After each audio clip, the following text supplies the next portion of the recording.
Adeus, mana, deixa de amolação. Leleu, adeus, manda, iaia.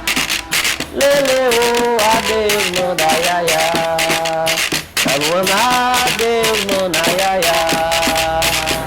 Vaqueiro que corre boi, precisa de bom. Vou-me embora pra Campina, comprar o meu matulão. Vou-me embora, hoje sim, amanhã não. Papoá, capitão mandou chamar. Papoá, cadê o neguinho de iaia? Papoá, capitão mandou chamar. Papoá.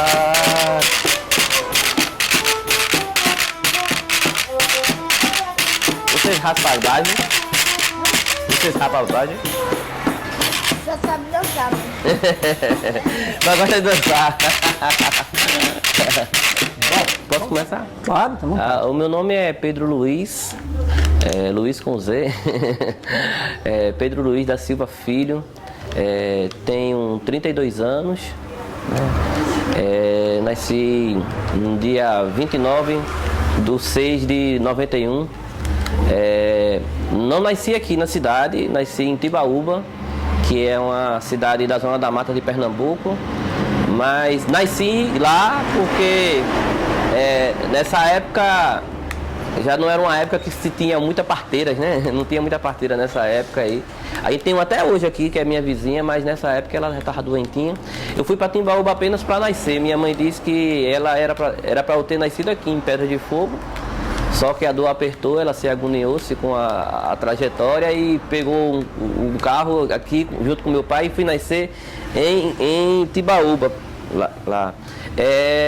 Sou filho de Maria José da Silva, dona de casa, mulher trabalhadora, passou toda a sua vida trabalhando em casas de farinha, raspando mandioca. Ela conta que na sua infância participava de grupos de ciranda, né? Eu sempre falo que ela é uma cirandeira, né? Porque ela não cantava ciranda, mas ela era convidada pelos mestres da tradição, que convidava e pagava um cachê para ela, e ela ficava na função de unir as pessoas e fechar o círculo da ciranda, né? Minha mãe era responsável por isso. Aí ganhava aquele dinheiro que ela para sobreviver e, enfim, para brincar também, ela ia muito para brincar. Eu sou o quarto filho, o caçula da casa. O meu pai é Pedro Luiz também, por isso que veio o meu nome. Ele era agricultor, trabalhava na Lavoura Branca, tratorista, passou toda a sua infância trabalhando, né? Não teve a oportunidade de estudar, porque era só trabalho a vida dele. O pai dele era mestre de cavalo marinho de um sítiozinho aqui de Pedra de Fogo. Era o nome dele? Seu avô? Era Severino Bodinho, o pessoal chamava ele de Severino Bodinho, mas o nome dele específico assim a gente... Porque até o meu pai mesmo, ele não chegou a ter uma grande convivência com meu avô. Meu avô faleceu, meu pai ainda era criança.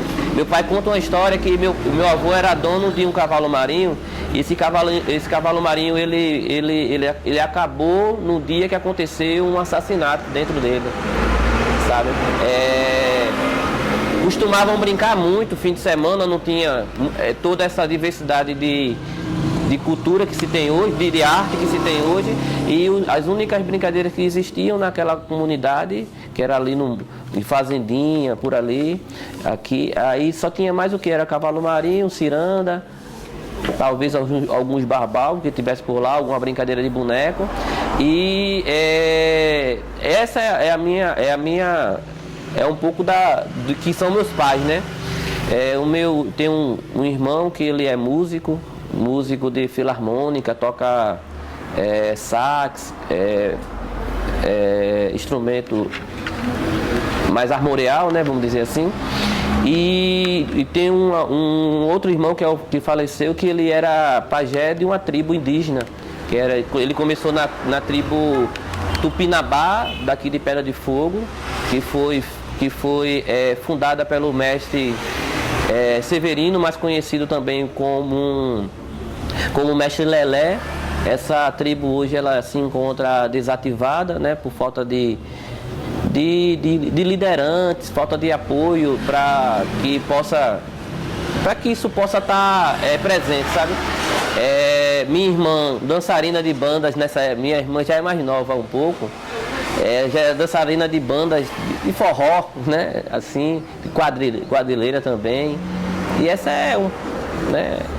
Nasci nesse percurso aqui. O que eu me entendo de gente, eu me entendo nessa rua Santo Antônio, a famosa Rua da Palha, né? E é isso.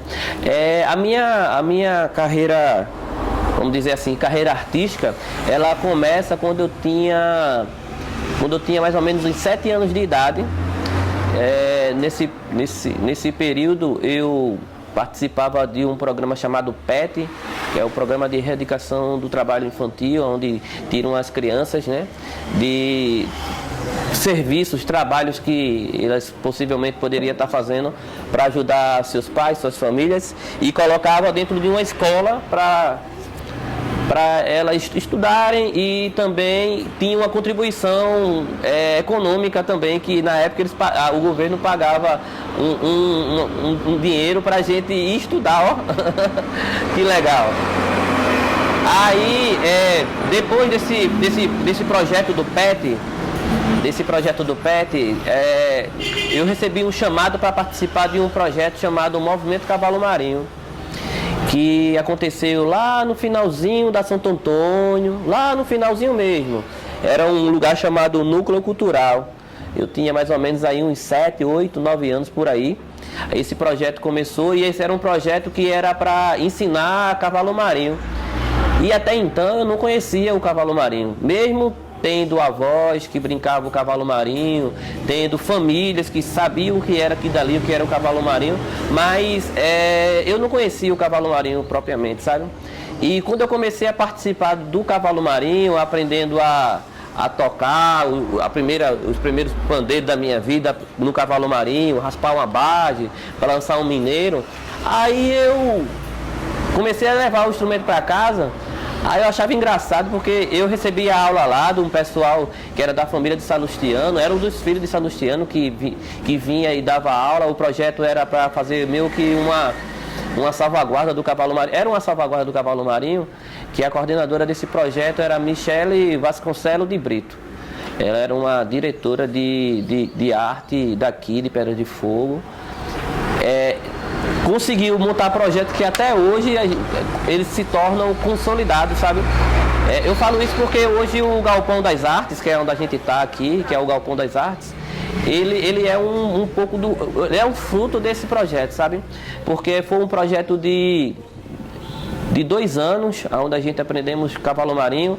Aí tínhamos como professor nesse cavalo marinho Pedro Salustiano e Henrique Salustiano, filhos de Salustiano, mas eles ficavam faziam meio que uma mediação entre os mestres daqui, que eram os professores que ensinavam, e eles ficavam nessa mediação de fazer de maneira mais pedagógica ali, como ensinar e tal. E quando eu levei os primeiros rabecas para casa nesse projeto, aí eu começava a tocar e meu pai dizia... eu achava muito engraçado que meu pai dizia assim: esse som tá errado, não é assim não. Aí eu falava: mas pai, como é que o senhor sabe que tá errado? Ele falou: eu sei. Aí depois de um tempo foi que eu identifiquei que realmente não era aquele som, porque o professor que ensinava, que era o professor Salatiel, ele tinha uma afinação que era a afinação do violino. Parece com a rabeca, mas não é a rabeca, e a afinação é diferente, e todo o estudo em volta do instrumento é outro, porque o violino ele pega muita parte, vamos dizer assim, armorial, né, clássica, e a rabeca ela trabalha o domínio público, o que está lá na tradição. Ela toca o forró, toca o cavalo marinho, toca as bases que serve para, aqui na nossa cidade, que serve para o babau, que serve para o terno terno de rua, que aqui também tinha, e acabou essa tradição por falta de componentes, né? E ele dizia, estava errado, tá errado, tá errado. Aí um tempo depois de muito tempo, é que eu descobri que a rabeca que eu tinha que tocar tinha que ser 4 tons abaixo. Aí quando eu comecei a me entender, eu falava, mas rapaz, não é que meu pai estava certo, que o tom era outro, não era esse som. Aí passei um tempo nesse projeto, depois de 2 anos, né, como todo projeto, né, que aí tem que acabar, acabou esse projeto. Aí quando acabou o projeto do Movimento Cavalo Marinho, aí eu fiquei meio que pensando, sabe, como é que a gente vai continuar? Porque o projeto do Cavalo Marinho, ele tinha como objetivo montar um espetáculo de 1 hora. E 1 hora para o Cavalo Marinho é quase nada, é só a dança mesmo, sabe? Eu diria que é só o trupé para eles poderem se aquecer para começar a brincadeira. E o espetáculo era 1 hora. Aí eu lembro que quando o projeto acabou, a gente ficou muito, eu acho que a gente ficou uns 2. O projeto acabou em de 2008 para 2009. Eu só vim montar o Cavalo Marinho em 2012. Então esse percurso de 4 anos por aí, a gente ficou todo sábado e todo domingo procurando um lugar para ir brincar. A gente chegava, logo quando acabou, e engraçado que esses projetos, eles fazem amigos, sabe? Daqui a pouco eles não, às vezes é vizinho, mas não se conhece bem. Aí vai para dentro de um projeto, aí um ensina, começa a tocar junto, essa coisa da arte, começa a interagir um com o outro. Daqui a pouco eles viram irmãos, né? E nessa época tinha uma quantidade de crianças, mais ou menos essa mesma faixa etária aqui. E a gente ficou um olhando para o outro, porque quando acabou o projeto, a gente ficou, e agora? Como é que vai ser? Para onde é que a gente vai? O que é que a gente vai fazer agora? Acabou o projeto, cada um vai para sua casa? Não. Vamos fazer Cavalo Marinho. Aí na época a diretora de cultura daqui, ela liberou ainda umas golas pra gente.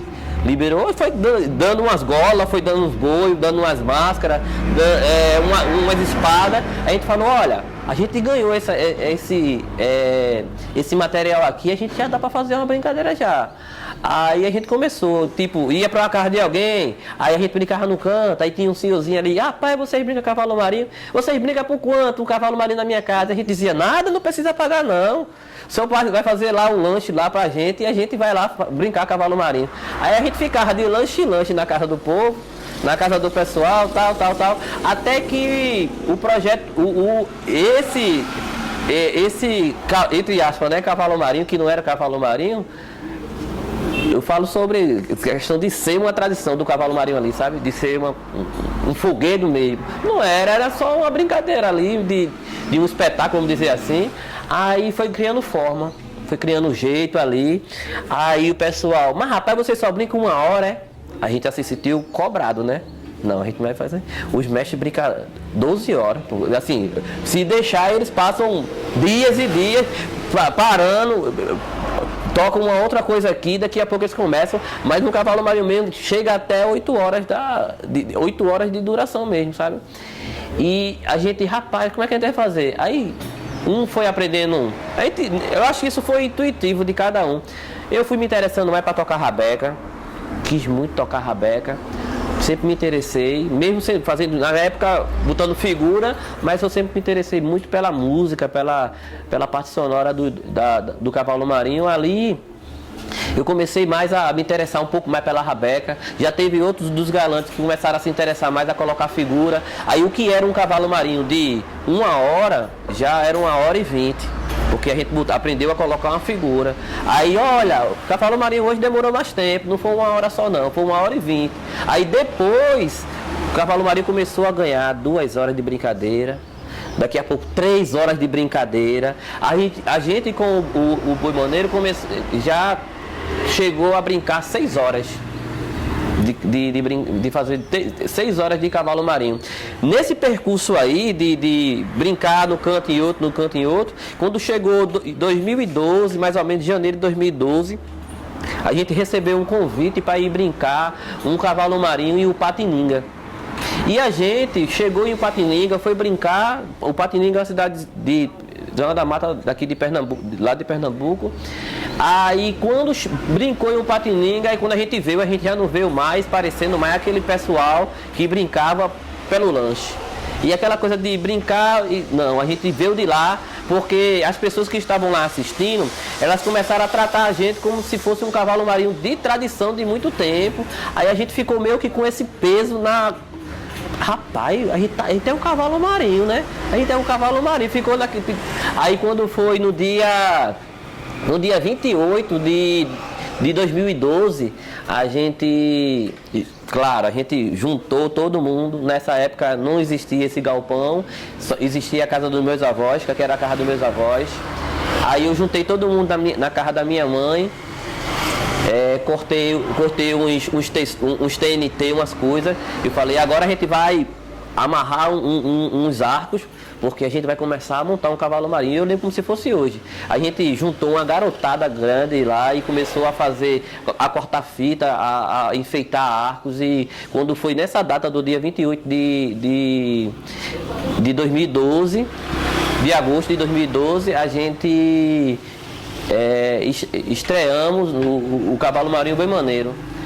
Esse cavalo marinho Boi Maneiro, ele ganha esse nome do maneiro porque nesse mesmo percurso aí, quando a gente tava querendo brincar, e a gente ia montar o cavalo marinho e não tinha nome não, era só cavalo marinho mesmo. Aí tinha um que na época também era criança, que é John. John, ele é um vizinho daqui, eu acho que é 3 ou 4 casas mais pra lá, um pouquinho. Ele era criancinha e eu lembro que eu tava fazendo um boi, que esse boi que a gente brincava do projeto já tinha acabado já não aguentava mais, tava todo mole já de tanta gente brincar. Aí eu tava fazendo um boi. Aí quando eu fiz o boi, aí eu lembro que os pedaços dos tecidos todinho eu recortei, quando eu tava terminando ele, aí esse menino tava do lado, acompanhando a gente fazer, e ele fez um boi bem pequenininho. Um boi bem pequenininho, amassou assim, tá? Botou a saia, a cabeça, tudinho, e ficou o tempo todinho brincando, e a gente brincando ali, fazendo a resenha. Aí daqui a pouco ele falou, olha Pedro, o meu boi. Fiz um boi mais primeiro do que vocês. Aí eu falei, nem um boi mesmo? Aí ele falou, esse aqui é meu boi, só que esse meu boi aqui é maneiro. Aí eita! Fiquei com aquilo guardado, né? Falei, rapaz, boi maneiro. Rapaz, a gente também é maneiro também, porque a gente é novo. Os pesados é os mais velhos lá, eu sou o mais, a gente é tudo mais novo. Aí boi maneiro, boi maneiro, boi maneiro. Aí quando passou aí 4 meses, quando a gente chegou em cima da data e a gente não tinha um nome. Aí, pessoal, vocês tem alguma sugestão de nome? Aí, um boi não sei de que, boi não sei das quantas, não sei o que. Eu falei, eu tenho um nome para esse boi. Aí o boi maneiro. Por que maneiro? Porque a gente tá chegando agora. A gente tá muito leve ainda para ter esse peso todinho que é um cavalo marinho. Então vamos colocar o cavalo marinho Boi Maneiro. Só que esse cavalo marinho ele não nasceu em Pedras de Fogo. Mesmo eu sendo, minha origem sendo de Pedras de Fogo. Ele não nasce em Pedras de Fogo. Ele nasce na Praça da Jaqueira, que é mais ou menos uns 500 metros daqui da minha casa. Ele nasce lá porque a gente... Já se entendemos de gente nesses projetos, identificando o quanto é importante ter um mestre, sabe? E o nosso mestre, a gente sempre parava para ouvir ele, que era o mestre Lelé, o mestre Duda Bilal. E a gente fez o seguinte, o que nós somos para ser um cavalo marinho como esse? A gente é herança do mestre Duda Bilal, porque existe o mestre existe várias estruturas de mestre dentro do cavalo marinho. Num banco aqui, ele tem geralmente um mestre tubadeiro, é quem segura o pandeiro e é responsável pela oralidade do pandeiro, da música do pandeiro até o final do cavalo marinho. Existe o mestre da sonora, que é a rabeca, o mestre da sonoridade, porque é ele que encontra os timbres das toadas para se tocar, então ele também é um mestre. Aí a gente começa a criar meio que um pilar, né, para a sustentação do fogueiro. Aqui a gente tem dois, né, no caso, para poder sustentar. O que toca a rabeca enquanto o outro está pensando na toada que vai fazer e na maneira poética que vai ali improvisar suas coisas, e o outro está juntando, dando a colinha, né, para juntar a sonoridade. Onde se brinca, os brincantes do cavalo marinho, existe dois mestres, que são os Mateus e o Bastião, que eles são responsáveis por dar a segurança no brinquedo. Assegurar de quê? Assegurar de um bêbado chegar e atrapalhar, assegurar de uma mordida de um cachorro, porque é duas coisas que tem, que não falta dentro do cavalo marinho, é um bêbado e um cachorro.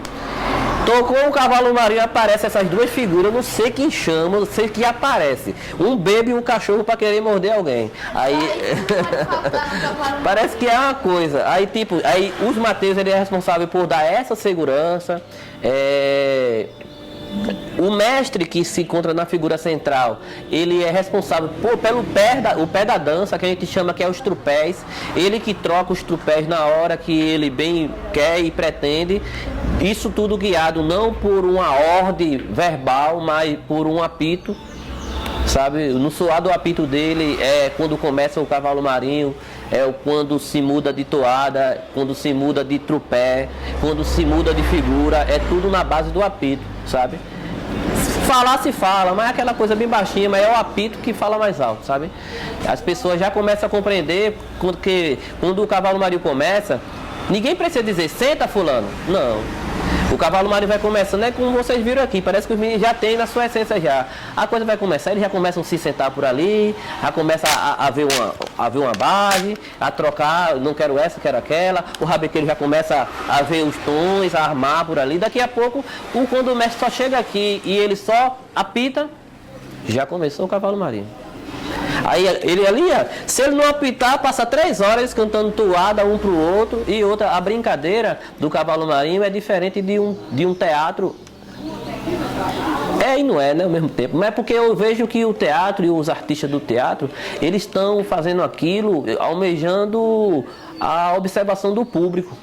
E a gente do cavalo marinho não, a gente brinca cavalo marinho pra gente mesmo.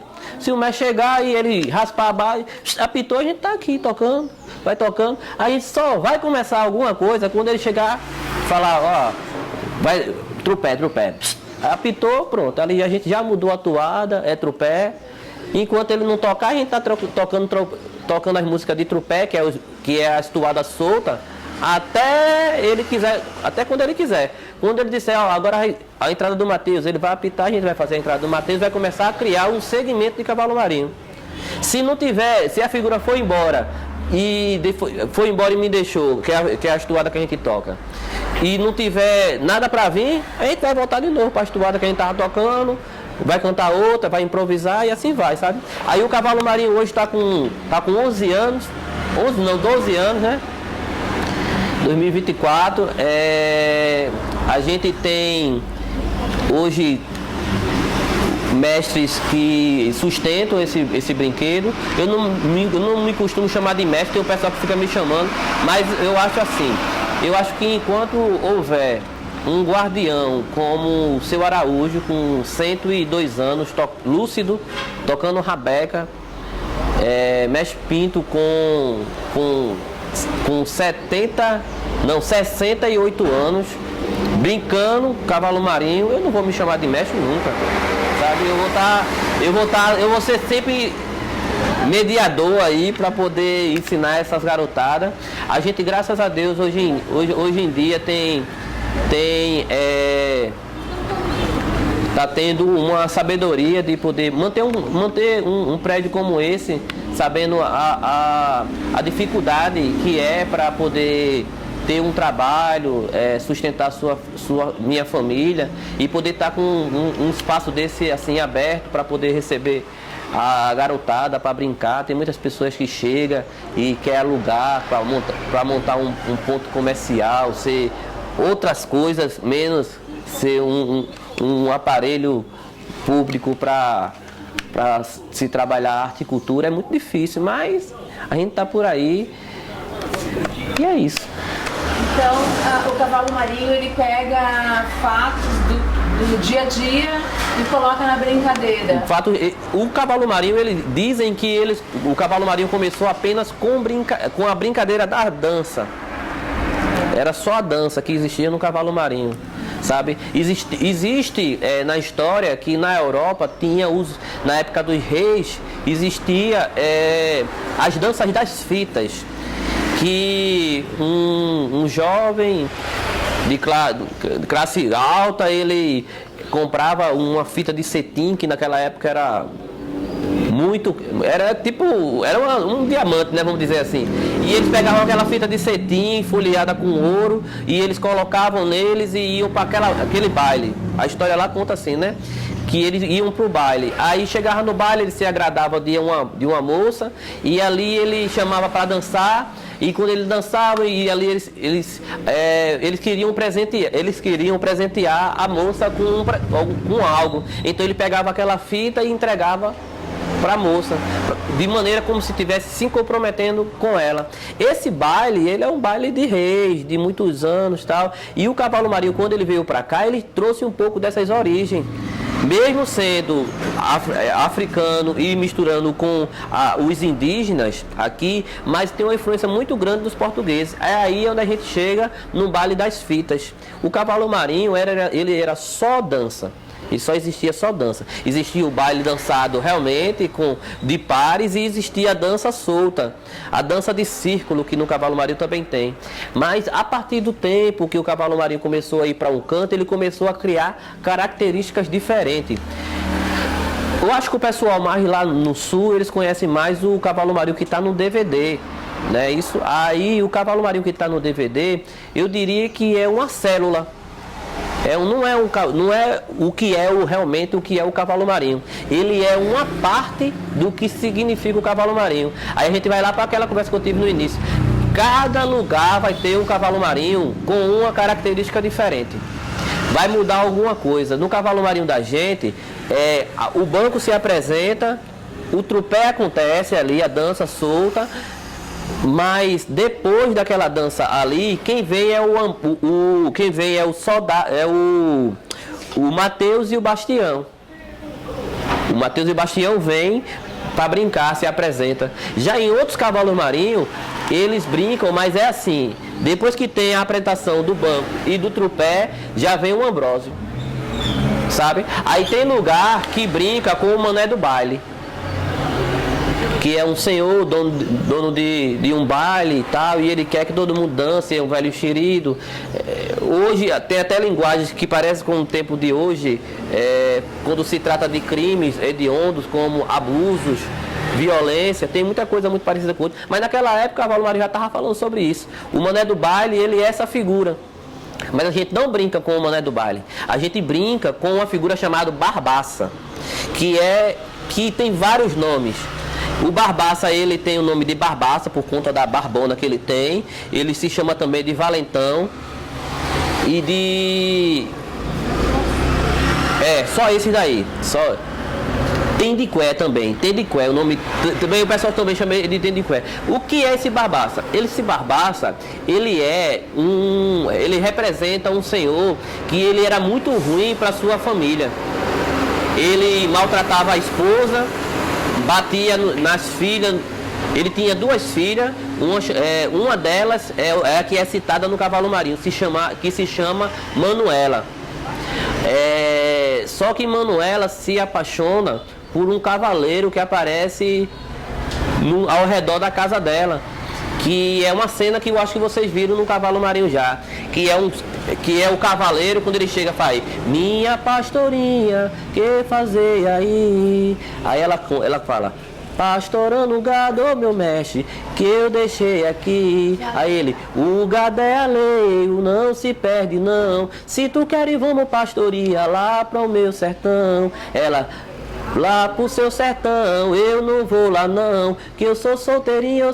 Ô senhor, meu pai não quer não. Aí ele fica cantando, galanteando ela: sapateiro novo, fazei-me um sapato do salado fino, ô pastora, pra dançar no salto. Já convidando ela pra ir pra um baile. Aí começa, os dois têm, na cena do cavalo marinho, eles contam que ali eles têm uma afeição um pelo outro. Só que quando é o dia deles se encontrarem,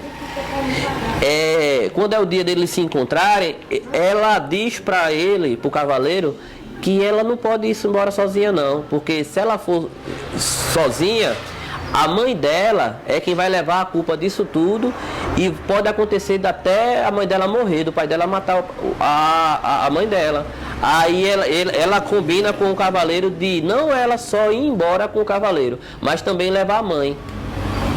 Entende? Aí essa figura acontece tudo. Ele chega, aí ele canta isso, aí aí no Cavalo Marinho é onde a gente vai começar a falar sobre as figuras. A dama pequena, é a Manuela. E a dama grande é a mãe da Manuela. Nessa cena, quando ele canta isso daí, ele faz: Senhor dono da casa, me dê atenção de Iaiá, quero que me dê licença, meu cavalo vadear. Se me der licença agora, se não quiser, eu pretendo me retirar. Damas e pastora, cada um no seu lugar. Aí vem as duas e junta nele, e ali ele faz um passeio com as duas na comunidade, que aquele passeio ali é o passeio deles indo para lá. Aí depois que ele faz esse passeio, que essa figura sai, depois de um tempo, aí passa outras figuras, outras coisas, aí começa: em Goiânia só se fala, eu tô na calma. Em Goiânia só se fala, eu tô na calma. Valentão, você se renda, venha me entregar as almas. Doutor Nabuco, Zé Mariano, Maruja Famado, Zé Mariano. Aí isso aí é a toada do Barbaça. Aí o Barbaça chega com essa máscara, chapéu grande, todo arrogante, com a espada na mão, querendo bater em tudo quanto ele vê de gente. Porque ele acha que aquele pessoal ali faz parte do Coloi com Manuela e a mãe dela e conhece o cavaleiro. Aí quando ele dá aquela volta, aí ele se encontra com o cavaleiro. Aí ele começa: quando eu vinha lá de cima do meu sertão de Monteiro, ganhava bastante gado, que enchia o meu terreiro, mas chegou um tal sujeito, pediu no gado emprestado, me deixou um tanto arrasado esse mesmo tal sujeito. Aí tem um monte de aí ele fala: roubou minha mulher e minha filha Manuela, o que tu faz agora aí nessa janela? Aí ela diz que ela tá do lado dele, olhando a vida boa e bela. Fica tu e tua mãe, sem a minha opinião. Aí ele fala, tem uma fala que ele fala que é muito pesada, que ele diz assim: se eu pegasse elas duas aqui nessa travessia, eu cortava elas de faca como corta a melancia. Muito pesado, mas ele está falando sobre uma violência que existe até hoje. Claro, nós do Boi Maneiro, quando a gente está fazendo isso, a gente é a figura no terreiro e a gente tem a preocupação de sair conversando com o público do que se trata aqui dali, porque para que as pessoas não achem que a gente esteja contribuindo com a violência, sabe? E a gente está falando um relato, uma passagem que existiu e que ainda tem aí, e a gente precisa estar cuidando nisso, sabe? Aí chega um momento que eles começam a fazer um verso um contra o outro. Aí sei que o capitão, que é o cavaleiro, que é o mesmo cavaleiro, ele começa a fazer, ele bate e manda os soldados prenderem. Aí os soldados prendem. Quem são os soldados? São a galantaria, vai lá e segura ele. Aí quando segura ele e prende, aí ele diz, né, que tá muito arrependido, que não vai fazer isso mais, que não sei o que. Aí ela começa a cantar: soltar o Senhor papai, ô minha galantaria, soltar o Senhor papai, sua galantaria, espaço de meia hora, quero ver esse velho solto. Aí ele tem uns versos que ele faz e tal. Aí no final ainda mostra a brincadeira, ainda mostra que ele ainda não aprendeu aqui e dali, porque ele solta dizendo: eu não disse que não tinha um para me prender aqui, eu não disse que não tinha, eu tô com a minha mulher do lado e a minha não sei o que do outro. Aí ele tem essa fala, mas enfim. Isso aí é uma passagem do Cavalo Marinho que fica falando sobre retratações do seu dia a dia. Assim como o Mateus e o Bastião, que ele Quando eles são contratados, quem faz o Matheus Bastião, a nova geração de Matheus Bastião é Matheus, realmente o nome dele é Matheus. A mãe dele brincava cavalo marinho com a gente nessa mesma época do projeto, da finalização do projeto. E Júnior. Júnior também é Matheus e Bastião, os dois. Júnior também, ele é filhos de mulheres que brincavam no nosso cavalo marinho. Porque hoje tem, sabe? Hoje tem cavalo marinho só de mulheres, como foi o de Mangerona lá em Itabajara. Mas em 2008, aqui em Pedra de Fogo, já tinha meninas brincando cavalo marinho, sabe? E assim, até os nossos mestres falavam assim, mas rapaz, hoje a gente ouviu muito nossos mestres dizer assim, eles diziam assim, cavalo marinho, ele falava assim, cavalo marinho com mulher, eu nunca vi na minha vida, isso não existe não. Ele dizia, porque não existe, mestre. No meio de uma brincadeira dessa, rola uma facada, um problema, e não sei o que, não sei o que. Homem, ela tem 2 pernas, ela vai correr também. A gente ficava nessa coisa, sabe? Mas só que nessas épocas aí, os meninos levavam suas namoradas, suas irmãs, para ir brincar cavalo marinho.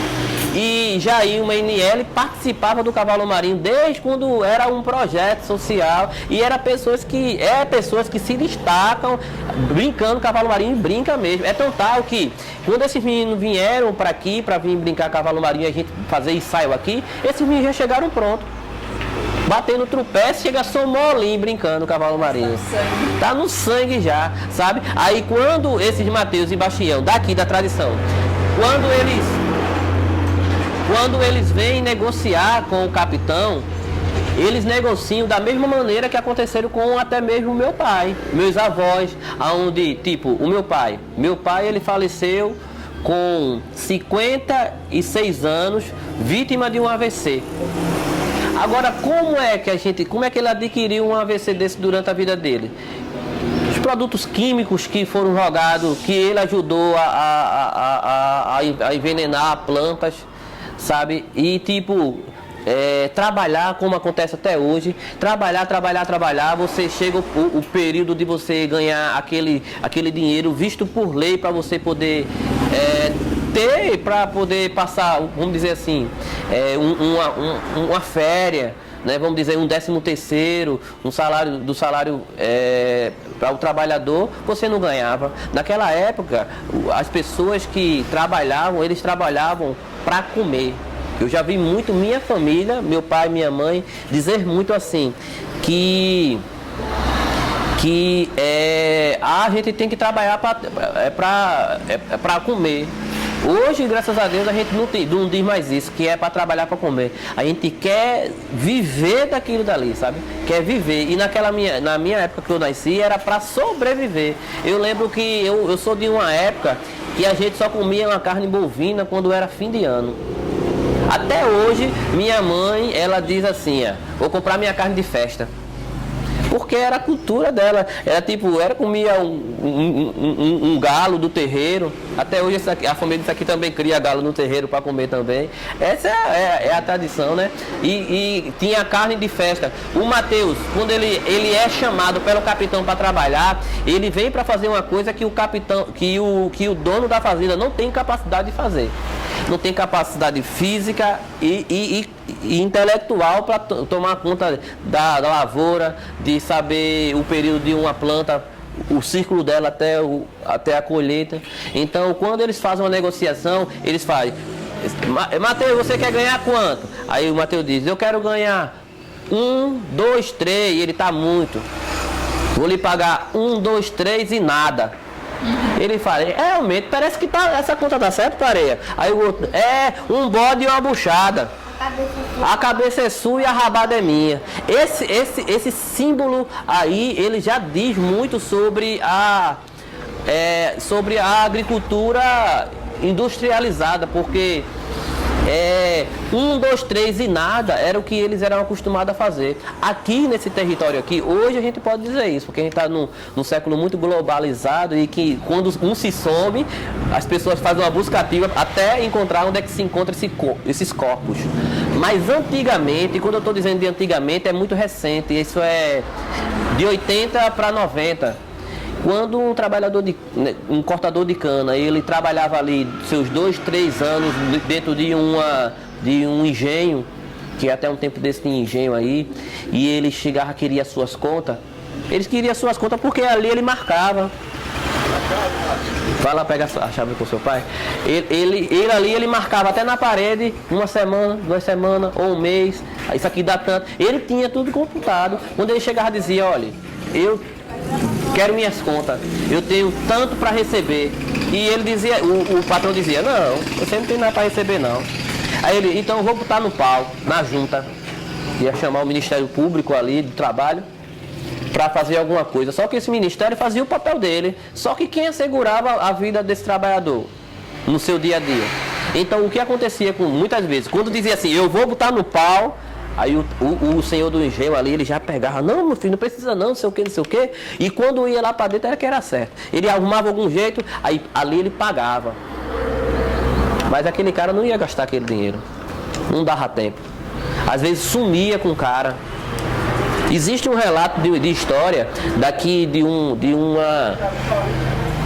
açude aqui de Goiânia para lá, que depois de muitos anos, quando o dono do açude morreu e a família começou a repartir, o pessoal queriam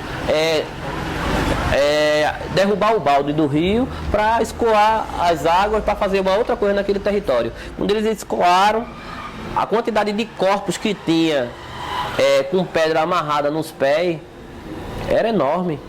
Isso de trabalhadores que queriam alguma coisa, muitas vezes o cara morria, jogava o corpo lá dentro das canas e no outro dia era o dia realmente que era num colograma deles de botar fogo na cana. Aí quando botava fogo na cana, queimava o camarada lá dentro com tudo. Aí o pessoal dizia, mas rapaz, mudava o contexto da história, né? Ah, deve ter desmaiado, morreu de morte não sei o que, dentro da cana. Então, o cavalo marinho está falando sobre essa resistência aí, sabe?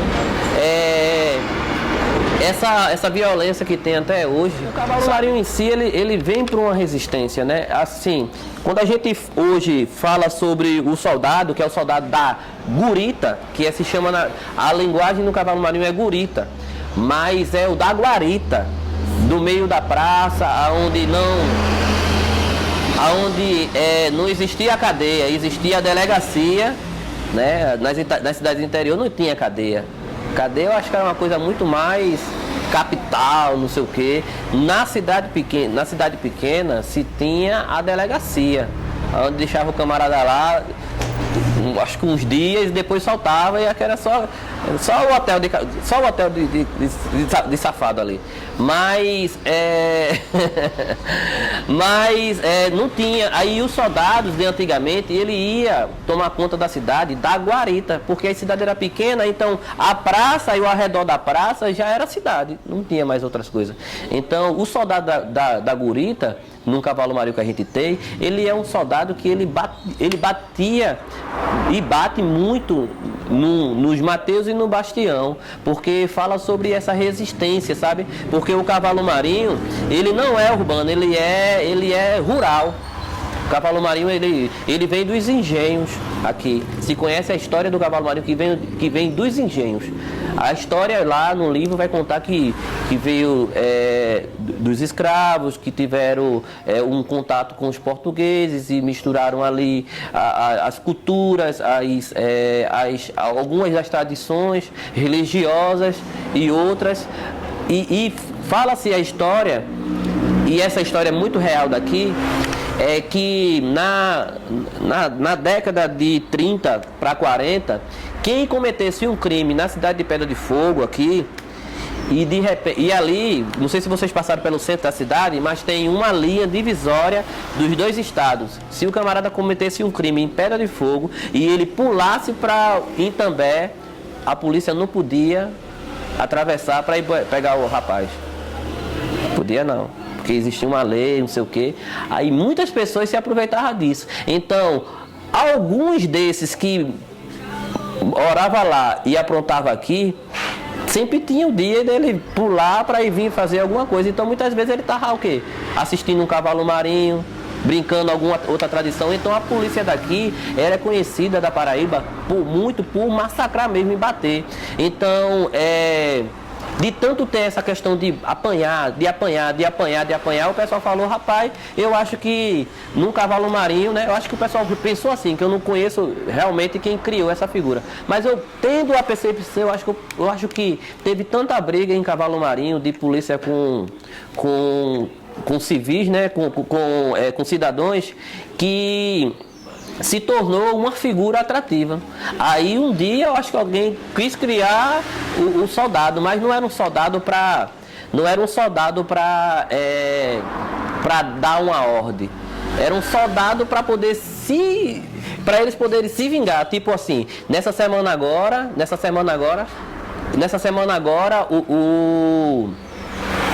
o soldado bateu em alguém. Na próxima, se não tiver soldado, a gente coloca o soldado para ele apanhar.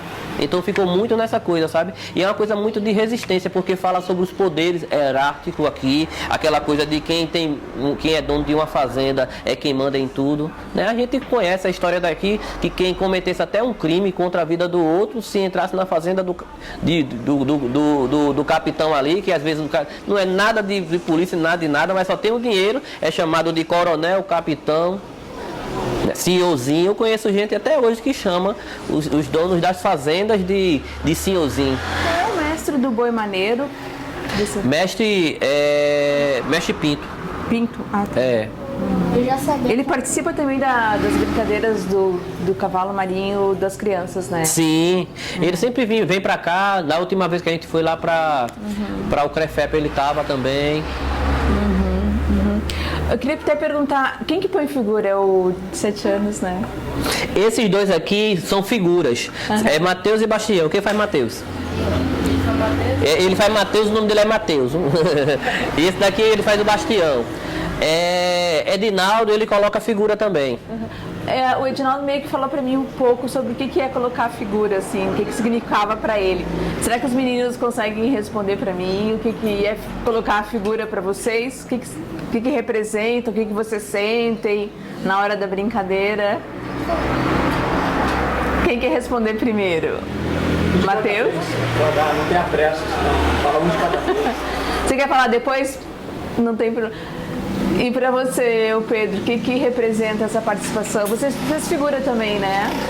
Eu coloco figura também. Eu não me considero mais um figureiro mais não, sabe? Mas eu comecei colocando figura, porque quando o Boi Maneiro começou, ele já tinha uma estrutura pronta já, sabe? A gente já tinha o nosso mestre Joel, que foi o meu mestre de rabeca, porque eu tocava rabeca antes, mas não era cavalo marinho. Eu tocava música, forró, outras coisas, sabe? Mas não era cavalo marinho. Eu aprendi a tocar cavalo marinho com o seu Joel. Entendeu? Com o mestre Joel foi que eu aprendi. E o mestre Joel, a rabeca dele ela era da Lia. Ficou de herança pra mim, a família, quando eu fui, depois de um tempo, né? Eu fui visitar a família, aí a família tem um presente pra lhe dar, Pedro, que meu pai queria lhe entregar. Ele falou pra mim, se caso acontecesse dele se passar rápido, ele queria que fosse sua. Aquela rabeca ali, foi a rabeca dele que ele passou pra mim. Então é uma herança que eu tenho aí, que era dele. Aí ele já tocava, aí quando ele tocava rabeca, como eu tava aprendendo, aí eu ia escutando ele tocando, ele tocava rabeca, mas no cavalo marinho eu botava figura. Colocar a figura pra mim é sair do meu plano, sabe? Sair de quem sou eu pra representar quem foi os nossos. Como que eu tô dizendo isso? Porque quando a gente vai aprender uma figura, a gente não vai aprender uma coisa que... Um livro, tipo, a gente lê um livro, aí eu vou interpretar aquela fala. Não, a figura do cavalo marinho, quando a gente está aprendendo, a gente aprende a fazer da maneira que a gente aprendeu com o nosso mestre. Então, nos mínimos detalhes, a quebrada de um pescoço para um lado, o jeito do chapéu e tal. Então, isso a gente, para mim, é dar uma continuidade do que eram os nossos. Sabe? Pra mim é muito isso, tipo, quando se fala de, tipo, o bicheiro, que é o cambista do cavalo, que é uma figura do cavalo marinho. Tem uma parte da brincadeira que ele anota e ele entrega. Eu tento fazer isso da forma mais próxima do que me ensinaram, sabe? Porque quando a gente está ensinando uma coisa para os próximos do cavalo marinho, a gente não ensina eles e faz com que eles aprenda do jeito deles, não, porque isso vai tomar uma outra coisa, sabe? A gente tenta aproximar o máximo do que a gente aprendeu com os outros, tipo a rabeca, a rabeca, Vitor tocando a rabeca. Tem uma toada que Vitor toca, que eu já digo, não, mas vê isso aqui, porque quem estava me ensinando estava fazendo por esse lado, aí eu fico, sabe? Então, para mim, fazer figura é meio que dar continuidade da minha ancestralidade, de quem eu aprendi, e eu estou passando isso para frente. Certo. O que você acha das adaptações assim que ocorreram no cavalo marinho, o fato de mulheres participar? Aí você comentou, né, que um cavalo marinho tem o Ambrósio, outros não. O que você acha assim das adaptações, até das toadas? Você acha que isso é bom? Eu acho que a evolução, seja lá qual for o brinquedo, ela é natural e ela é tipo a mudança que a gente, quando a mudança ela vem automática. Tipo, hoje as referências de música que a gente tá vendo é tipo, tá tocando aí o brega funk, essas crianças não tem mais aquela, vamos dizer assim, aquela referência toda que se tinha, até na minha época já tinha aqui, que a gente assistia muita ciranda, muito forró, tinha aqui os forró das véias, que a gente chamava aqui, que era uma ladeira, uma casa sem quarto, e a turma tocando forró, e aí dentro era um quinturão, a galera tocando, a quintura maior do meio do mundo, e o povo tudo agarrado dançando. Hoje a gente não vê muito isso, hoje a sonoridade mudou, hoje o material mudou. Tipo, uma coisa que eu gosto de falar, tipo, eu vou falar sobre isso aqui, tipo isso aqui. Aqui é os arcos do cavalo marinho. A gente queria muito que os arcos do cavalo marinho, eu particularmente queria muito que fosse o cipó de japecanga. Japecanga é uma planta, um cipó que dá no meio da mata e ela vai ganhando destino, tem cipó desse que dá 30 metros, sabe? Aí esse cipó, eles pegavam esse cipó, tiravam todas as folhagens, criavam o cipó mesmo. Aí eles faziam o arco do cavalo marinho. Só que aqui no nosso território, ele é zona da mata, olha só o nome, porque era só mata. Só que era mata enquanto tinha engenhos, porque eles tinham uma pequena produção. Mas não é mais engenho, é usinas. E as usinas moem o tempo todo. Antigamente tinha um período, eles trabalhavam o tempo todo e eles não tinha esse negócio de safra, entre a safra e não, minha gente, não tinha isso não. Eles trabalhavam, era de janeiro a janeiro, eles trabalhando. Porque quando eles terminavam um partido aqui, o outro já estava pronto para ele fazer e era pequenas bolas de cana. E hoje em dia a gente tem poucas matas por aqui. A cidade vai crescendo, aí eles demarcam ali uma quantidade de, vamos dizer assim, uma quantidade de hectare para ser uma mata preservada e vão lá dentro da mata, acabam com todos os animais lá de dentro, sem ninguém saber, podam algumas árvores específicas de alguns pássaros, aí os pássaros já não estão por ali mais. Aí envenena aquela parte lateral, toda daquela parte que deveria ser. Como é que é um animal que ele gosta de comer plantas vegetais ali, gosta de comer as plantas vegetais e tudo está envenenado ao seu redor, só tem aquele espaço. Entende? Então foi se perdendo essa tradição por conta da modernidade de se ter um cipó de japecanga. Hoje em dia a gente utiliza uma mangueira de irrigação. Entende? Então essa é uma evolução do brinquedo e é uma adaptação que a gente tem que fazer. Entende? Tipo,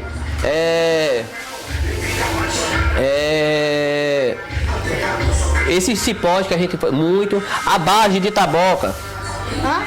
A taboca ela é da família do bambu. São em poucos lugares que tem isso aqui, sabe? eles cortam, fazem todos os gomos, repartem numa parte e dá para tirar o som, que é o instrumento de raspagem. A gente já não tem mais, muito mais isso aqui. Tem lugares que tem, não é que acabou não, que não está extinto, mas está se perdendo. Quando eu descubro que tem uma taboca, a gente vai lá, é uma torceirazinha que saiu, ninguém sabe nem como foi. Eu acho que um passarinho passou por ali, né? Eu penso muito nisso, nessa questão da a flora também querendo se resistir, sabe? Aí a gente encontra uma taboca em um canto, encontra uma taboca em outra. A maioria das cabeças de cavalo e as cabeças as cabeças do cavalo e das burrinhas era feita com aquelas madeiras ali, mulugu. Só que esses mulugu apareceu para mim agora há pouco, há menos de um ano. Porque é um mulugu, é uma árvore que tinha mais de 150 anos. Aí sabe como foi que um camarada derrubou uma árvore dessa? Para puxar um curral para os boi. Olha só que inteligência humana. Os boi poderiam muito bem ficar debaixo dessa árvore, na fresca dessa árvore. Aí ele cortou a árvore para aumentar o curral. Aí como foi um lugar aonde eu já tinha ido antes, e eu falei assim, mas rapaz, faz muito tempo que eu vi essa planta, essa árvore. Que árvore é essa, Pedro? Isso aí é um pé de mulugu, rapaz. Pera aí eu balancei assim umas gaias, e caiu ainda umas sementes, eu guardei numa garrafa, trouxe e dei para algumas pessoas que queriam. E quando a árvore caiu, ficou lá um bocado de mês lá, caída. Aí o pessoal disse, mas Pedro, aquela árvore lá que tava dizendo lá, a gente teve que derrubar. Rapaz, por que vocês derrubou? Não, porque a gente precisava limpar para fazer o criador dos bichos. Mas rapaz, vocês fizeram isso, foi? Aí eu posso ir lá, vocês estão dando, né? Se tu não der, a gente vai queimar, vai fazer fogueira. Falei, não, pô, fazer fogueira não. Vou fazer fogueira não, vou lá. Aí descobri, né, onde é que era.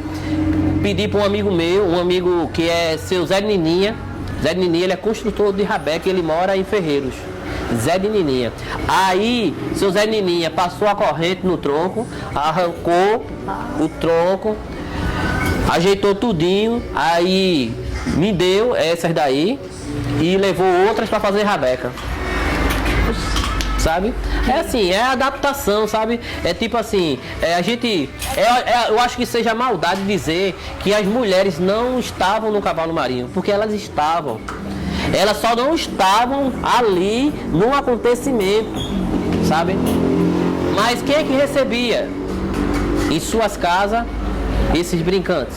As mulheres. Né? Quem cuidava do dia a dia ali para as coisas acontecerem? Sabe? Eram elas que estavam costurando uma saia de um boi, sabe? Aí os homens diziam isso, mas a gente quebrou isso. A gente quebrou isso há muito tempo, quando a gente começou a colocar as meninas, que o pessoal dizia assim, eles diziam, rapaz, pra que mulher dentro do cavalo marinho, acontece uma briga, não sei o quê. Aí a gente dizia, nada, mas elas correm também, junto com a gente. Quando elas aprenderam, como Carlaís aprendeu a botar as primeiras figuras, eu falei logo, bota o cabelo pra dentro, aqui dentro do negócio, faça do mesmo jeito que o homem faz. Ela fez do mesmo jeitinho, amarrou, a mãe dele também fazia isso também. Aí botava ali, depois que colocava aqui, saía no terreiro, os Mateus achavam que o chapéu, eles achavam que o que estava vindo lá era um homem. E a pessoa vinha, colocava a figura, saía e depois, rapaz, eu gostei tanto de tal figura. Foi. Quem foi que colocou aquela figura boa? Foi tal pessoa, foi tal menina. E foi! Não foi não sei o quê. Como? Que a pessoa mascarada, né? Aí tinha figura que não precisava, como o sambaqui. O sambaqui chega para atrapalhar. O banco tá tocando melodias bonitas, o sambaqui chega com uma lata e começa a bater no contratempo. Tem. Aí no contratempo a pessoa, músico, vai querer parar, né? Aí para, não para. Vai chamar o soldado, aí quando o soldado vem, aí o sambaqui fica desse lado, aí o soldado corre para onde o sambaqui já estava tocando no outro canto, aí fica criando uma confusão, sabe? Que é uma intervenção mesmo ali. Aí, quando a menina colocou o samba aqui pela primeira vez, o pessoal falou, mas rapaz, eu gostei, porque esse samba aqui passou por baixo do banco e eu nunca tinha visto o samba aqui passar por debaixo do banco. Quem foi que colocou? Ah, foi Luana, uma menina que hoje já tá morando de uma pessoa. Luana que colocou esse samba aqui e foi, rapaz. Mas tá vendo? Aí foi quebrando essa coisa, sabe? Quebrando. Aí daqui a pouco, os meninos dançam bem, né? Os meninos dançam bem. Daqui a pouco as meninas estavam dançando. Aí as meninas também dançando. Uma galantaria e tal. O que se precisa fazer? Realmente precisa mudar mais para o fogueiro ficar na característica feminina. Hoje a gente tem o fogo de manjerona. Só que eu não acho que a gente não pode fazer o inverso, sabe? Fazer o inverso. Porque antes o cavalo marinho era fechado só para os homens brincar. E hoje estão fazendo um cavalo marinho só para as mulheres. Eu acho que as coisas estão ficando o contrário. Né? E os homens não brincam. E os homens não brincam, sabe? E eu acho que não é assim. Eu acho que é pegar a galantaria. A galantaria usa o quê? Usa uma calça, né? Mulher que tá brincando, coloca um vestidozinho. Mudar as perspectivas, sabe? Para não ficar. Entende? Agora só que quando o fogueiro chegou pra gente, o que eles. Porque homens davam suas narrativas do que eles achavam nas perspectivas das mulheres. Tipo, tem uma toada que é cantada, que ela é chamada, ela é Maria Trubana. Maria Trubana, que é uma toada do cavalo marinho. Eles cantam assim, ó. Dona Maria Trubana, que pecado é esse teu? Dona Maria Trubana, que pecado é esse teu? Um ano tão bom de inverno e o riacho não encheu. Isso foi um homem cantando. Aí a gente falou, não vamos cantar mais não, Maria Trubana por aqui não. Que pecado que não. Se o riacho não encheu, foi incompetência dele. A gente começou a criar outros formatos de toadas. Hoje tem ainda aquela, mas já tem mulheres rabequeiras. Na nossa orquestra tem, de meninas tem Manu, que está aprendendo agora.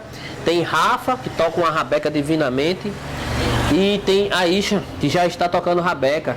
Quando a gente vai ver os outros cavalos marinhos, já tem mulheres tocando rabeca, tem mulheres tocando toadas, tem mulheres dançando, colocando figuras, sabe? Tá cheio de mulheres fazendo aí o que bem querem e o que bem pretendem fazer. A tua esposa apoia Apoia e brinca também. Ah, ela apoia em figura? Ela é galante. Ah, ela é galante. É. E os outros meninos, além do Tomás, também? Os meninos, os gêmeos, Otávio e Felipe, ainda vieram algumas vezes brincar. Só que eles são preguiçosos demais, minha gente. Sei não, eles são mais interligados à tecnologia. Sim. Sabe? Negócio de tecnologia, eles botam do lado e fica por aqui e tal, não sei o quê. Entendeu? Pedro, eu ficaria horas e horas conversando com vocês. Se eu tiver mais questões, eu vou passar por WhatsApp ou a gente faz uma chamada de vídeo, alguma coisa assim. Tá bem. Mas a gente adorou conversar com vocês, conhecer o Matheus, os meninos aí da rabeca, do pandeiro. Querem tocar mais uma? Bora? Vamos. Você quer botar a figura? Pra ele ver? Fazer um baiãozinho solto, vamos lá?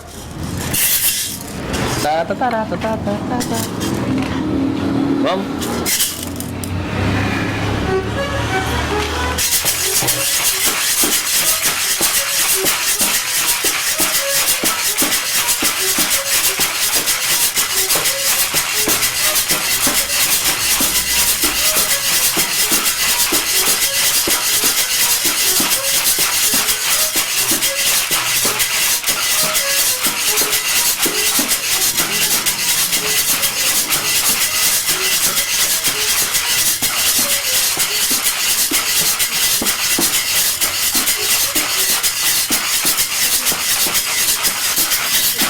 Talo de amaranto, talo de amaranto, que vem de pé a cavalo, que vem de pé a cavalo. Quem não tem cama nem rede, quem não tem cama nem rede, dorme no couro da vaca, dorme no couro da vaca. Só Gonçalo diz que tem, só Gonçalo diz que tem duas filhas pra casar, duas filhas pra casar. Uma com o filho do rei, uma com o filho do rei, a outra com o general, a outra com o general. Quem publicar o São Gonçalo, quem publicar o São Gonçalo, é de ter o pé ligeiro, é de ter o pé ligeiro. Depois não saia dizendo, depois não saia dizendo, tem barroca no terreiro, tem barroca no terreiro. Oh, que doia tão bonito, oh, que dia tão bonito, eu queria que tu visse, eu queria que tu visse. Abre a porta, meus anjos, abre a porta, meu anjo, querendo se recolher, querendo se recolher. Baião. Tá, tá, tá, tá, tá.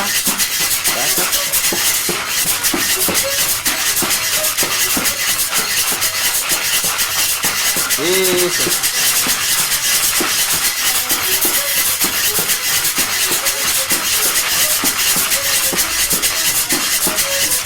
Aê! É, Sonora! Muito bom! Vamos lá. Espera. Não, obrigado. Falar sobre a Jurema. Você conhece assim, a relação da Jurema com o cavalo marinho e depois você fala do seu trabalho com o Irmão Mulher. Tá bem. Vou ficar interligando com o cavalo marinho, com a linha do cavalo marinho. O cavalo marinho, eu costumo dizer que o cavalo marinho ele é uma sociedade. Ele é uma sociedade e em uma sociedade ela tem vários perfis de pessoas, né, personalidades diferentes entre elas. E no cavalo marinho tem a parte que é a parte que são a parte religiosa, né? O cavalo marinho ele tem os personagens humanos e fantásticos.